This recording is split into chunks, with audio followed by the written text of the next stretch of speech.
Falling in love with someone else after marriage is a nightmare I never thought I would live through.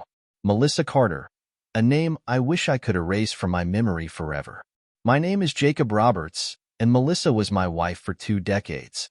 Like many oblivious husbands, I genuinely believed we had a happy marriage. How blind I was.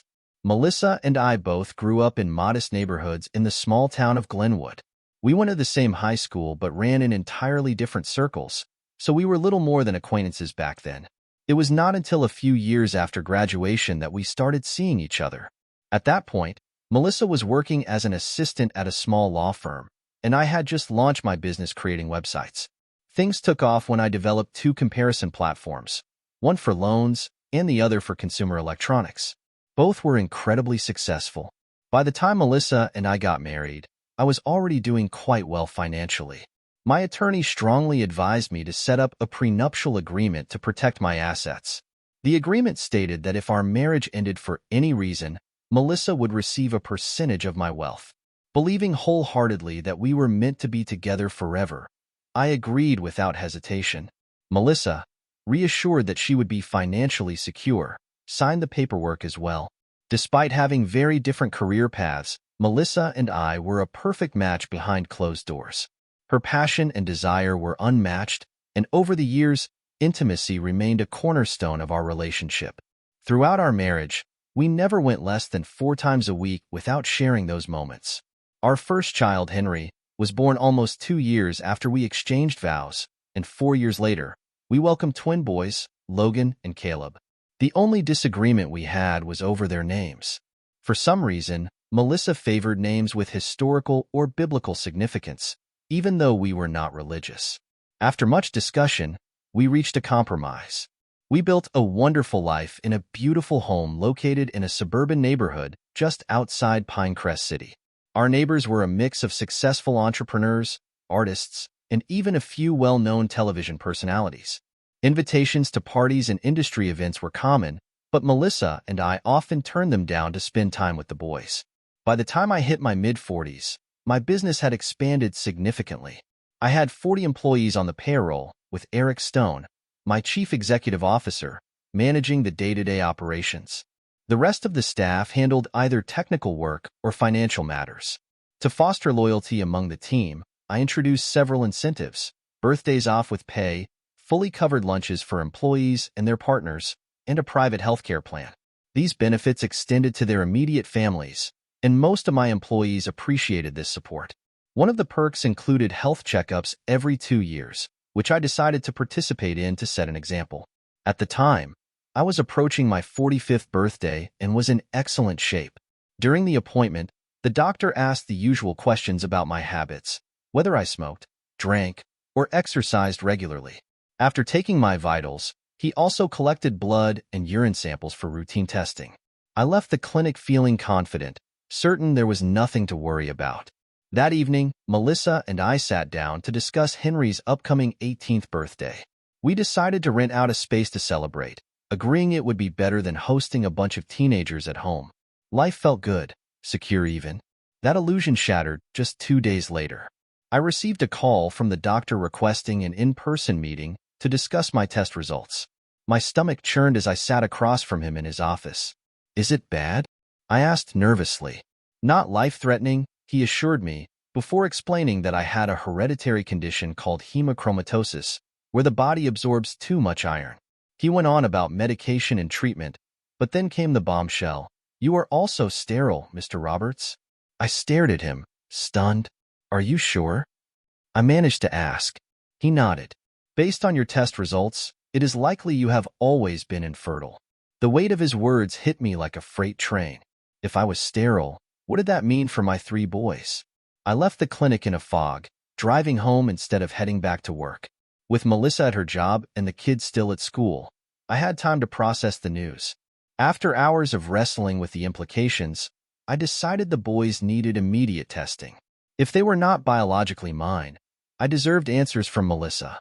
That night, I explained to Melissa and the boys that I had been diagnosed with a hereditary condition and that their health needed to be checked. While the boys were agreeable, Melissa's hesitation set off alarm bells. Still, I insisted. A few excruciating days later, The results came in, confirming my worst fear. I was not their biological father. Are they from the same man? I asked the doctor, barely able to get the words out. He nodded. The room spun around me as the reality of the situation settled in. I requested printed copies of the DNA results, knowing I might need evidence for the confrontation ahead. Instead of going home, I drove straight to my office, where Eric immediately noticed something was off. "Jacob, you look terrible. What's going on?" he asked, closing the door to my office. I told him everything. "What are you going to do?" he asked, his tone heavy with concern. "I see two options," I replied. "I can keep quiet and play the fool, or I can confront Melissa, which will almost certainly lead to divorce." The betrayal of 20 years weighed heavily on my chest. 20 years, Eric. 20 years of lies. "I'm sorry, Jacob. Take as much time as you need," Eric said, his voice filled with concern. He left my office, and I sat there, staring at the walls, trying to figure out how to clean up the mess my life had become. As I mentally calculated, I realized Melissa would walk away with nearly $2 million if we divorced. Considering my net worth was well over $20 million, I could afford it, but the betrayal stung more than any financial loss. I called my lawyer for advice. Since he specialized in corporate law, he referred me to a seasoned attorney, Benjamin Cartwright. Benjamin was old school, a man who knew every nook and cranny of the legal system. When I explained the situation and mentioned the prenuptial agreement, Benjamin asked, "Are you sure this is the route you want to take, Mr. Roberts?" "Yes, Benjamin. There's nothing Melissa can say to make this right. Can I pick up the papers when they're ready?" "Of course. I have a court appearance tomorrow, but my secretary, Ellen, will deliver them to you." I thanked Benjamin and left his office. With hours to kill before heading home, I drove aimlessly through the streets of Cedarvale, the town I had worked so hard to leave behind but eventually returned to for Melissa. When I got home, the twins were glued to the television and Melissa was in the kitchen, preparing dinner. "Where's Henry?" I asked, referring to our eldest son. "He's staying at a friend's place tonight. It's just the four of us for dinner," Melissa replied, smiling. I wondered if she would still be smiling after our conversation later that evening. Dinner was quiet, and after the twins went to their rooms, I joined Melissa in the living room. "I had an interesting chat with the doctor today," I began. "Oh? About what?" she asked, her tone calm but cautious. "Well," I said, leaning forward, "it turns out the boys don't show any signs of the hereditary condition I was diagnosed with. After running more tests, the doctor figured out why. Their DNA doesn't match mine. Care to explain?" Melissa froze, her expression unreadable. After a long pause, she spoke. "I have nothing to say, Jacob. The boys aren't yours. I fell in love with someone else not long after we got married. My feelings for him were so strong that I wanted to have his children. When you and I were trying to conceive, I used protection until I could be with him." Her words were emotionless, but they struck me like daggers. "If you were in love with someone else, why didn't you leave me?" I asked, struggling to keep my composure. "Because he was married with children. Now that we know you're infertile, it seems I made the right choice. Without him, we wouldn't have the boys." I stared at her in disbelief. "So, you got pregnant with another man's children because you loved him more than me?" "I still love you, Jacob. I just loved him more." I stood up, pacing the room. "I need time to think," I said. "Tonight, I'll sleep in the guest room. Tomorrow, I'll figure out my next steps." I grabbed my coat and left the house. After a few drinks at a nearby bar, I returned home to find Melissa sitting in the living room. I ignored her and went straight to the guest room. About 30 minutes later, I heard a knock on the door, but I pretended to be asleep. The next morning, I left the house without saying a word. Shortly after, Melissa texted, "Are you okay? What do you think?" I replied. She didn't respond. That afternoon, I met with Eric at the office before spending hours looking for a new house. Later, I picked up the divorce papers from Benjamin's office. When I returned home, Melissa was alone. "Where are the boys?" I asked sharply. "Henry is out walking, and the twins are with my parents. I thought it would be best if they weren't here while we talked," she said. "Well, you assumed wrong if you thought I wanted to talk." Tossing the envelope onto the kitchen table, I added. Take a look at this while I change clothes. When I returned, Melissa was standing in the kitchen, her arms folded. A divorce? Really, Jacob? Yes, Melissa, a divorce. Last night, you told me you loved another man more than you ever loved me. You loved him so much you gave him children. That doesn't change because I'm infertile. You left me out of the decision entirely. And for all I know, you're still seeing him. Melissa looked down at the floor, and her silence confirmed my suspicions. This is my house, Melissa, I said. You'll need to move out. I'll cover the cost of a rental, and we'll deduct it from the $2 million you'll get in the divorce. In the meantime, I'll stay in a hotel. What about alimony? She practically screamed. With Henry being an adult, it's not relevant. If you want child support for the twins, talk to their father. You're making a mistake, Jacob, she hissed. You're listed as their father. You're responsible. Melissa, my mistake was marrying you, I snapped. Out of curiosity, who is their father? It doesn't matter, she replied. You're going to divorce me anyway. I went upstairs, packed a suitcase, and left without looking back. I rented an apartment for a couple of months to give Melissa time to find her own place. Over the next few days, she called repeatedly, begging me to reconsider, but I held firm. When the papers were signed and the divorce finalized 5 months later, Melissa had moved into a new home with the twins, leaving a room for Henry, who wanted no part of her life. Public opinion was firmly on my side, with most people condemning Melissa's actions. The media had a field day with the story of a self-made man betrayed by his wife of 20 years. And while I had to pay child support for the twins, I found solace in the fact that the nightmare was finally over. Jacob, it's Benjamin, my lawyer said one morning. Just letting you know the divorce is finalized. You're officially a free man. Thank you, Benjamin. I have a few questions for you, I replied, feeling a strange mix of relief and emptiness. You can appeal the child support order, Benjamin Cartwright explained, but it will take some time. The biological father will need to undergo a paternity test before we can proceed. He will likely do everything possible to avoid the test. What's the alternative? I asked. You could sue your ex-wife, Melissa, for parental fraud.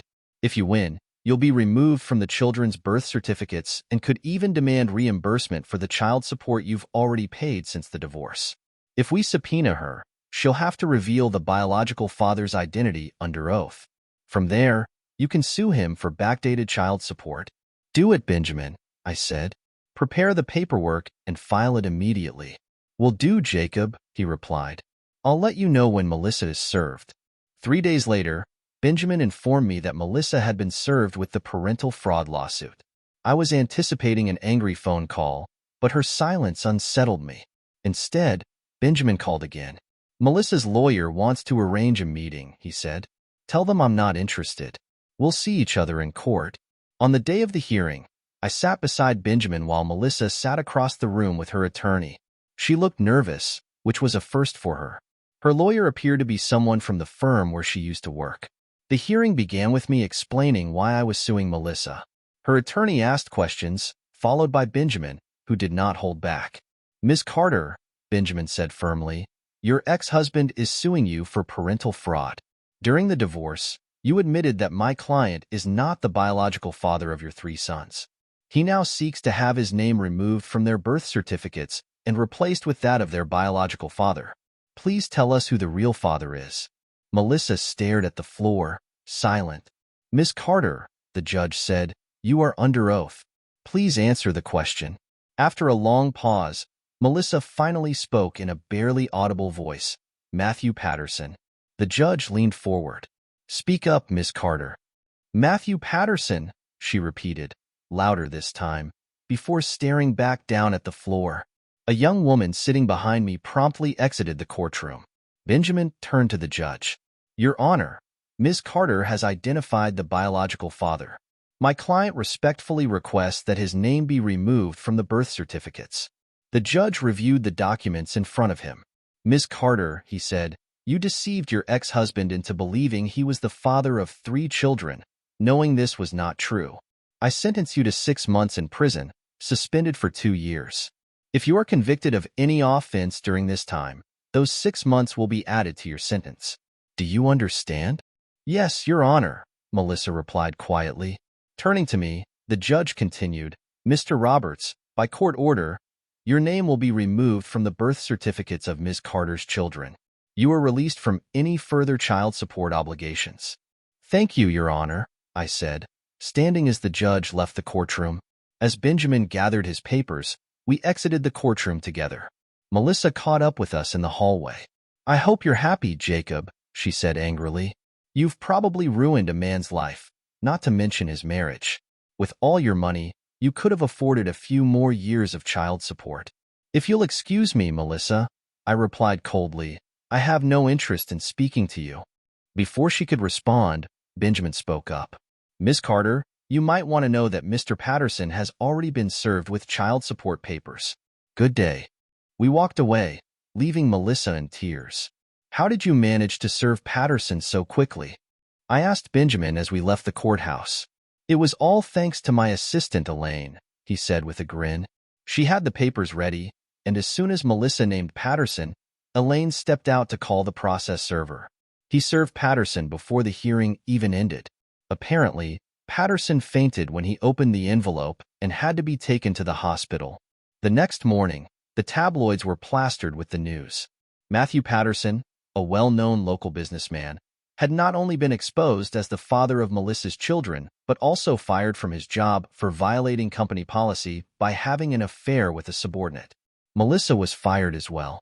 Patterson's wife wasted no time filing for divorce, and the courts ruled that he owed me the equivalent of $450,000 in child support reimbursement. I never expected to see a dime of it, though. Money was not the point. I simply wanted him to suffer as I had. True to her word, Melissa has not spoken to me since that day in court. Patterson moved in with her after his wife kicked him out, and as far as I know, they are still together. My eldest, Henry, lives with me and refuses to have any contact with his mother or her partner. The twins, Logan and Caleb, still live with Melissa, but I hope they will see her for who she truly is as they grow older. As for me, I focus on my business and enjoy the company of friends. I have a few casual relationships, but nothing serious. After 20 years of living a lie, I have no interest in marriage ever again. What do you think about this story? Write in comments. If you don't follow our channel Cheating Room, you will probably never hear from us again. If you are subscribed, congratulations, you will not miss any exciting story. Thank you for listening to this shocking story with us. See you again.